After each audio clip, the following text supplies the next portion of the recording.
Welcome to This Experience, where we dive into how unique experiences shape unique lives. I'm your host, Kyle Willis. With me today, I have Chief Brand Officer at Gymshark, Noel Mack. In this conversation, Noel and I discuss driving the Gymshark brand forward in the midst of a global pandemic, motorcycles and broken collarbones. Yes, both of us have steel plates in our collarbones.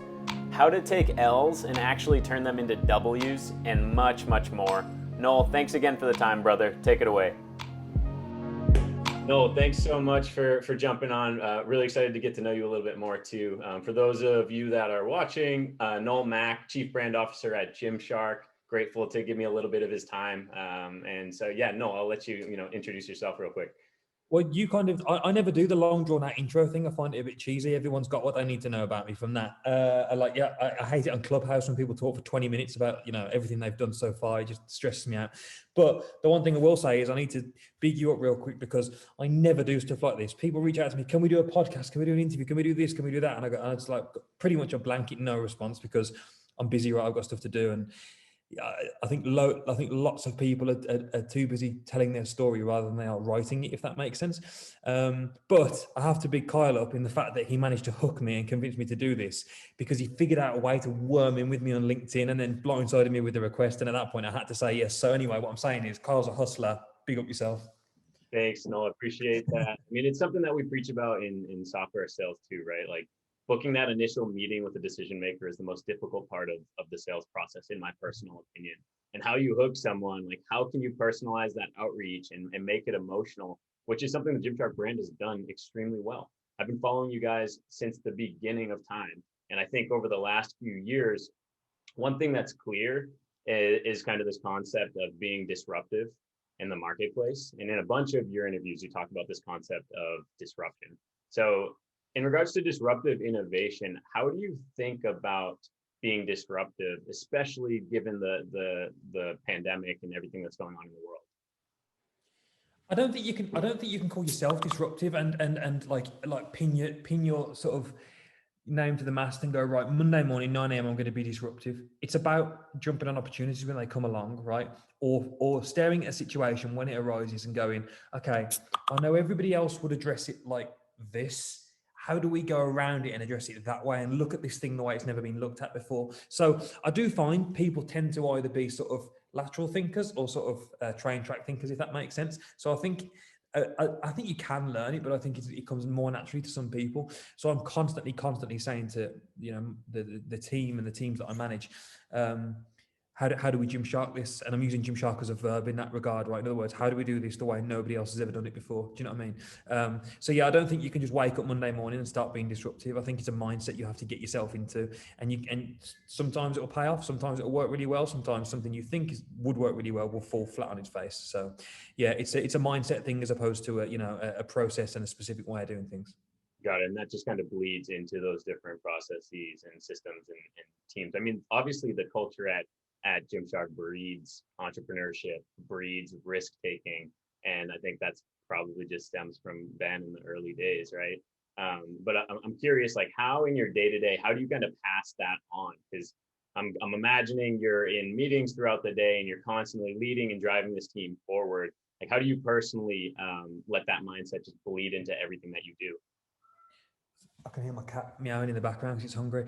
I think it's just challenging, right? By the way, I'm not a master at it. I catch myself out all the time and go, oh no, for God's sake, you've been doing it the same way for a year. Like you've been doing it the same way for 2 years now. Like think of something fresh. Do you know what I mean? And I have to check myself and remind myself of false constraints. So it's a thing you have to just sort of practice. But again, if you speak to any of my right-hand men or women who work in the brand team at Gymshark, they'll tell you they better come with something when they're going to present an idea to me or a way of tackling a problem that's different, something that was like, and here's why it's never been done this way before, right? Or here's our edge on it. Here's how everyone else is working it. So I'm just constantly reinforcing that message really the same way I'm talking here. And then also, again, like I said, trying to do it to myself as well. And again, I'm not good at it at times and I really have to call myself out. But it's just always front of mind for me. I think there's the two things I keep in this particular job, the chief brand officer, when I'm wearing that hat at Gymshark, it's the two things I have to keep front of mind is community and like disruption? How do we Gymshark this? And then as long as I keep what they want at the forefront of my mind, and the idea that I also want to give them what they want, but differently in a way they've never seen before, generally you can't go too far wrong with that. Mm. Yeah, it's interesting. In my experience, at least on like kind of the corporate side of things, I think a lot of times ideas are shut down just because of fear of failing, right? Like they may have seen someone go before them who tried something, and quite frankly, it didn't lead to either something substantial, or maybe that individual didn't necessarily get to where they were trying to go, and it kind of bleeds like this fear throughout the culture, as opposed to incentivizing failure and risk taking. Has there been like a massive failure that comes to mind where we went out on a limb, like a campaign that just went completely south? What happened? So I can't tell you what happened, but what I can tell you is the situation. Just because I wouldn't want this group of people or person or whatever it is to feel in any way, victimized. Hmm. But I've seen a person / a group of people take the biggest L that department has ever taken, right? Like the biggest L, and then a month later, the biggest W ever, right? And I think how you treat those people in the time after the L is really important. Do you know what I'm saying? So if you have a leadership group that somebody takes a loss, it's like, right, you're in the doghouse. I better not hear /see from you. Just get your head down. And, you need 6 months now, keeping your head under the radar. And then maybe, you can come back to the table with some ideas. If that's the approach, that's old school and that's bullshit, right? And you're not going to get anywhere being like that. Like, just because that one thing failed doesn't mean that the next thing isn't going to win. And like I said, I've got actual evidence, if this wasn't a recorded call and everything else, and you and me were just having a chat about when I've seen that play out. So I think it's really important for leaders in those times to say, if you're going to do something that people have never seen before and you truly want to be pioneering, that's not going to go 100% right. You're going to take L's left, right, and center. Mark Zuckerberg famously says 9 out of 10 things we do are going to fail, but the one thing we'll win at that so well, it doesn't matter about the 9 things that came before it. Do you know what I'm saying? So I think it's really important for leaders in those times when you have taken an L to not demotivate the team, actually sort of pick them back up, dust them off, and say, now get back on the horse and get back after it. Do you know what I'm saying? Yeah, definitely. I mean, it's evident that the team is really focused on being transparent, whether that's publicly, culturally. Transparency, I'm sure, is something we live by, and I think that vulnerability at the top allows for everyone else to follow suit. And I think it's really important. And I don't think it's something that is necessarily done as well in the B2B world, right? Like for instance, I watched the interview with yourself and Ben, and you were breaking down literally ownership stake in the company, right? Not public information at this point. By the way, congrats on 1B unicorn status. It's freaking unbelievable, unheard of. But I think that it's really sweet that we have folks at the top who are literally leading, being vulnerable, wanting to coach others and let that just bleed throughout the culture. How do you find yourself throughout the day being reminded of like, I need to be vulnerable in this particular moment so that this person feels comfortable in taking a step, taking a stride, stepping out of their comfort zone? Outside of a mindset, are there practical things that you would recommend a leader do to achieve that sort of an outcome? One of our values is be human. And like, this is a really windy answer that isn't going to really help you, but I think it's just that. I think it's just keeping that forefront of your mind. Like if you weren't in the work situation and that was a friend of yours that you were sitting across the table from and you're trying to get the best out of them, you would tell them about all the times you've been in the same situation, right? And all the moments that you doubt yourself as well, or you felt like you weren't going to win and so on and so forth. And you'd make it relatable and then you'd pick them back up. Do you know what I'm saying? So like, I don't see really why you would let the hierarchy or an org chart or whatever you want to call it change the way that works. Do you know what I mean? And you pretend like you've never got anything wrong and you're this all-knowing being, right, which doesn't exist, and not connecting that way with them.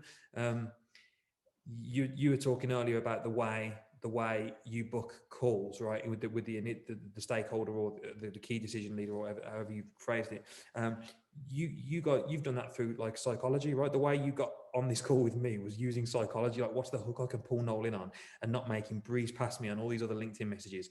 And I think it's the same thing. I think with your team, they're not going to see that they can confide in you or trust you or feel that you're transparent or any of that stuff if they don't first of all just see you as another human. Do you know what I mean? So the more you can do to humanize yourself, I think the easier you'll find those battles. That's good. That's really good. I think too, it's you know, this isn't to toot your horn. Like I've been following you for years, and you're an individual who, if you didn't live across the pond, like I could see myself wanting to be buddies with. Like you love the same things that I do. By the way, that motorcycle, the SLR, unreal, man. Like unfreaking real. I want to hear more of like the story behind the SLR, the Defender. We'll save that for another time. But Oh, like cool. growing up riding dirt bikes, and you know, I lived in a small town in the Northeast. We were just always constantly in the woods, just tearing it up, skateboarding, dirt biking, breaking bones, hospital visits, like the whole thing. Oh, man, And listen, I was the same as you, right? Riding motocross bikes growing up, and then like 6 months ago, whatever it was, I've been telling Ben and one of the other guys, Mitch, how great I used to be at motocross, right? So we went along to this KTM experience thing where, you know, like it's their bike and you rent it and whatever else. And I've been showing off to the boys about how brilliant I am and how many years I did it for, right? I go around a corner, ditch the bike, break my collarbone, and yeah, you can't see it. But now I've got all the tight. I had to go in operate surgery. I've got screws and pins. Yeah, you got it. You know already. what? That's Yeah, crazy. exactly. So I've got all the nerve damage and all that kind of stuff. So I remember being I remember sort of waking up in Ben's car on the way to the hospital, and I was like, "What are we doing?" And he was like, "We're going to the hospital," and I didn't know where I was, right? And Mitch, one of our guys, who was in the back, he turned around and went to me, "No, tell the truth. Did you really do motocross when you were a kid?" You're never gonna be able to live that one down. Yeah, no. And I'm pretty sure just before we went out for that lap, I remember seeing Mitch and thinking he was quite slow, and me making a joke of saying on the next lap, I'm going to jump over you on one of the jumps. Anyway, then I ended up in hospital, so that serves me right. Oh my gosh, that is too good. I haven't heard that one. But seriously, like from a personal standpoint, I follow you and I'm like, damn, I would really enjoy being buddies with this guy. And so I think by the time that I decided, like, hey, I really would like to reach out and I'd like to just have a chat and see what I can learn. I think I was already kind of connected in that way where I knew you, you know, of course, virtually. I knew you. I kind of knew the things that you cared about. I also cared about it, so it probably came off as very genuine. And I think that's something that even, you know, on the marketing side of things, if it isn't genuine and we're just trying to get someone to do something for the sake of doing that thing, that call to action isn't going to be successful. And I guess that kind of ties into, you know, you had said at the beginning of the pandemic, I believe it was Prime Minister who maybe had said, it was like, let them say of us when times were at their worst, we were at our best. You said that, and it hit me hard. And, you know, at the beginning of the pandemic, it was evident that this was going to be a mission for the brand. And I guess when you kind of reflect back on 2020, is there a particular time where you felt as though you personally maybe fell short of that? And like, how did you course correct? How did you pivot? How did you iterate? That's a great question, man. So it was just to give the original person the reverence they deserve. It was Leo Varadkar. He's the Taoiseach of Ireland, which is like the equivalent of the Prime Minister. So yeah, he said it first, and like same as you, the first time I heard it, that like went through my chest. Like, I thought, wow, that's unbelievable. So I said it on the podcast, the Gymshark Internal podcast. And I said it to my team as well. Like we were on a call literally the first day of lockdown, and I was like, here's how I want us to be remembered after this. So there's the North Star. Everybody fucking look at that. We're going to chase that. Do you know what I'm saying? The point where I felt like I fell short of it, I'm not sure. I think this sounds horrendously arrogant, but no, I think we did really well. And I think I just wish we'd done the same things to an even bigger extent now. So, for example, we donated like £200,000 to the NHS, right? And then we did that through the NHS is our National Health Service.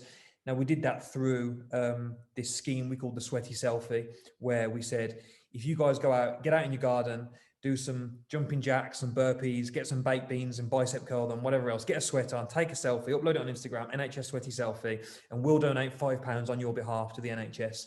And I love that because the easiest thing in the world would have been to just write out a check to the NHS and send it them. But we won twice, right? They got their donation, and we got like a lot of our community out there when they would have been feeling in a rut and down because of, you know, the lockdown measures, out there and, you know, getting active and doing some workouts. And as you know, as a fitness guy, right, like mental health is like intrinsically linked to physical health, and sometimes it just takes, you know, you to show that to somebody and to trigger that and to flick that switch, and then after that they get after it. So I'm really happy about that, mate. I suppose I wish we'd done even bigger numbers. I wish we could have pushed that harder. I wish we could have found an entry mechanic so people really understood that. I would have loved to have donated even more to the NHS. I would have loved to have got even more people out there in their garden getting a sweat on. But yeah, no, we did really, really well. I just think I wish we could have done even more at a bigger scale. But you know, hindsight is 2020, and we didn't know where we didn't know where lockdown was going to go after that. But yeah, man, I wish I had more self critiquing for you for that question, because you know what, let me ever think about it, and I'm going to hit you back on LinkedIn in a few weeks' time and go, oh God, I just thought of something. I royally got this wrong, and I'll let you know. That's awesome. Yeah, and not by any means to put you on the spot. I just think it's interesting. Like typically on social, we see the wins. We see, me at my finest and me when I'm at my peak conditioning, and you see everything that is good and glamorous. And I think sometimes we learn the most by our biggest mistakes, or like our biggest letdowns, or what have you. So I was just curious if there was a point in time. Obviously, you guys are freaking crushing it, and I've been following the story for a while. And it's funny too, because Gymshark to me was one of those things. I was born in 93. So I came up following the Steve Cooks of the world. And, not to go into my whole personal story, but I was a skinny guy. My ex had actually cheated on me with this guy who was really big in high school, and they started out of insecurity. Yeah. And so I got in the gym and I started putting on pounds. And I was following Steve Cook, Jeff Seed, all these guys. And that's when the Gymshark brand just entered into my life. And I got diagnosed with a chronic illness, chronic Lyme disease, which affected my brain and my heart. And I still suffer from a lot of stuff within that. But it's like I kind of like followed the brand through all of its phases from afar. And I've learned so much just from like how to persevere, how to be resilient. What does grit actually look like, not just in the gym? And then how do you let that bleed into your work? How do you let that bleed into your relationships? And most people, they'll see me on the cover of Men's Fitness and they're like, oh, that guy's kind of a joke. Like, what a loser. I don't want people to look at me. I want people to know that the gym has taught me about mindset, about being persistent and getting back up. And when you get knocked down, just like continue to take those steps forward. And so I know that you're not going anywhere, obviously, but if there were 3 things on your bucket list, like must accomplish things before my time is up, either at Gymshark or I guess just on Earth, like what are those 3 things that keep you up at night? Damn, you said you didn't want to put me on the spot, and then you asked me the most on the spot question in the world. By the way, I love what you just said, right? You took 2 L's. You took a health condition, you took the thing with your ex-girlfriend, and you spun them into what made you successful today. And I heard a quote recently, which I love, which is like, well, it wasn't a quote, it was just like an idea, which was, when you go to the gym, you're seeking out failure. You're trying to fail. You're actively trying to fail every single time you step into the gym. Now, isn't that a crazy concept, right? So you took some L's, like you mentioned, and then you hit the gym and you search for even more, and you constantly put yourself in the face of failure to become stronger and fitter and better in everything you do. So I love your mentality on that, man. And I think that's what people underestimate gym guys sometimes. They think they're just, bros who just want a sort of big chest and whatever else. But so many people like you and me are actually highly intelligent, and the gym is just like a conduit for something else. And like the chest and the abs and the back and the arms and everything is just like a sort of happy byproduct of something much, much deeper, if that makes sense. To be honest, going back, that kind of links into, I don't know what the top 3 things are. I think I want to change the world with Gymshark for sure. I think the world can be changed with Gymshark. I think we can unlock so much good as well as build a great business. And I think socially responsible businesses like that will be what, sort of humanity calls for in the future. I think business success at the cost of the earth and, people and mental health and all this stuff used to be a thing. I think people have decided like we don't want that anymore. We want, conscious, well-intending businesses to prosper. And I think Gymshark definitely, well, no, I know Gymshark is that. So I hope that we can not only create Gymshark like that, I hope that we then leave this trail of would-be entrepreneurs, the next Ben Francis's, behind us in our wake, who want to walk in our footsteps and do that. We look up to we look up to the Nikes and the Lululemons and the Adidases, and we think it's amazing what they've achieved. But we're in this new generation now, and you've probably heard me say this before, but I'm more scared from a competitor point of view of the next 19-year-old kid in the garage than I am of those big guys, because I know what those guys do, but I don't know what that kid's going to do, because we brought out a bunch of stuff that a lot of these big businesses didn't really know about. So yeah, I want to change the world through Gymshark. Outside of that, I want to be happy. I feel like only in recent years have I understood how important happiness is. I think when I was a kid, I was naive and I thought that financial gain and a really fancy job title and a nice car was the success. And then, I'm by no means like hyper successful or any of that stuff, but I've had a taste of some of that stuff, and you're like, oh, okay, this isn't all it's cracked up to be. So I really admire. When I was a kid, I used to meet successful people, i.e. like, financially wealthy people and, CEOs, and I'll be obsessed with them. Like, how have you done what you've done? How have you done that? And I pick and I dig and I try and learn their tips. I don't do that anymore. I'm not really that bothered when I meet people who are successful like that. Now, when I meet really, really happy people, whatever job they do, right? They hand make candles on their own in their basement all day. But if they're really happy, I'm onto them. I'm like, how do you do what you do? So yeah, change the world through Gymshark and be happy. There you go. I gave you 2. Yeah, that's good stuff. Yeah, and 3 is fine. I'm more so just curious, like what keeps you up at night. And with that too, I'm very intrigued by how people's brains work. Whether you're a high functioning CEO or you're a candle maker in the garage, right? Mm-hmm. And I think at the start of Gymshark, the people that we latched onto, those guys weren't doing anything for the financial gain. They were going to go to the gym, film their workouts, upload it to their social media accounts because that made them happy. And so it was like the rawest, most authentic, genuine form of content that I think has ever, quite frankly, existed, at least in comparison to what's out there today. So I guess I just wanted to get your take. I know we only have a few minutes left. I wanted to get your take on content for the girls and guys like myself who want to put more out into the world, but don't have the Canon, don't have the Sony, don't have the editing software or the lighting. How would you encourage us? And like, what steps would you take practically to just start putting more out into the world? Is it that simple? Just put more out into the world. Yeah, it really is. Like, this is the easiest question in the world to answer, and I can also give you live examples. Go on Casey Neistat's YouTube channel and go first upload and tell me what camera that was shot on. Right? Go on David Dobrik's channel, go first upload and tell me what camera that was shot on. These are the biggest YouTubers there are, and there was no fancy Canons, editing software, transitions, any of that stuff. Like, fancy camera stuff masks shit content. Do you know what I mean? Like, the reason when you watch boring reality TV shows, they're constantly chopping angles and coming out with storylines is because it's boring. There's no story in there. There's no narrative, right? The reason Casey Neistat had the same dry Canon that he smashed up every week and he never had to do any fancy editing was because he was good at telling stories, right? So, like, it's as simple as pick up your phone, go to the gym and start putting vlogs out, start taking pictures, start putting stuff out. But do it your way, concentrate on the story, and don't try and walk in the footsteps of other people. If Steve Cook was your fitness guy, don't go on Steve's YouTube channel and go, okay, I'll go try and be, because there's already a Steve, so no one interested in watching that. Do you know what I mean? And if you are going to do that, then you probably do need a bunch of fancy Canon stuff, because it's going to be a carbon copy and you're going to need to make it look interesting in other ways. But some of the biggest and best YouTubers out there that people hold up didn't have any of that stuff at the start, and you don't need that either. You just need a good story and and an understanding of the community. I think all this for me is community building. What you're talking about there is building a community of followers, right? When I talk to other business people, I speak to other CMOs and chief brand officers and CEOs who reach out to me a lot and say, give me some advice on community building, because you guys have done a really good job of that. And I say to them, well, why do you want to build a community? And like, I've literally heard the response before that, like, well, I've heard people from Shopify say that Gymshark's community is unbelievable and it's a really, really cost-effective way of marketing, and da, da, da. And I'll go, stop you there. Don't worry about building a community, because you're not going to build one. If that's why you want to build a community, because it's a cost-effective way of marketing, then you're never going to get it off the ground, right?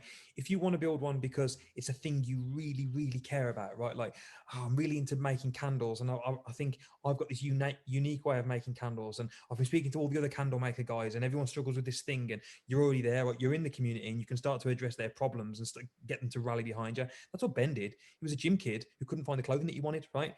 And at times couldn't find the content that he wanted. So he made both of those things, right? And then 10 people went, oh, that's cool, right? And then those 10 people talked about it, and then 100 people went, "Oh, that's cool." And then, and here we are today, right? It's all community building. But again, if you're doing it for the wrong reasons, if you're doing it because you want to do a brand deal and you want to be able to say, "Hey, swipe up using code Kyle10 and check out using my thing," because you see it as a way of making money, then yeah, it's going to be really hard and you're going to need a load of flashy content. But if you're doing it because you genuinely give a shit and you want to pay it forward to the community and you think you can actually bring value to people, then I think you can start with your phone and just start making shit today. You guys aren't good marketers, you're good listeners. That's something that you said. I'm going to re-listen, and there are a few things that you said that I think we could probably talk about for hours on end. You're a busy guy. We're at the top of the half hour. I appreciate your time, but I'll be sure to follow up. Check out the newsletter if you'd like. I'm going to keep putting out more content because I want to speak to that kid that's in his bedroom who can't get out of bed because the sunlight hurts his head and his heart's all messed up. Like, I want to speak to him and just be like, dude, just take that one step. It doesn't matter what it is, just that one step, and then build on that one step. And before you know it, like, you'll be at a place where you can do more than you ever thought possible. So no, I appreciate it, man. Thanks for taking the time. Was there anything else that you wanted to sign off with? Man, that's a dope mission, Carl. I like your attitude. I like the fact that you're trying to speak to the kids who are in a position like you were. That's really cool. Thanks, man. I appreciate it. We'll stay connected. All right. I'll catch you later on, man. All right, brother. Take care.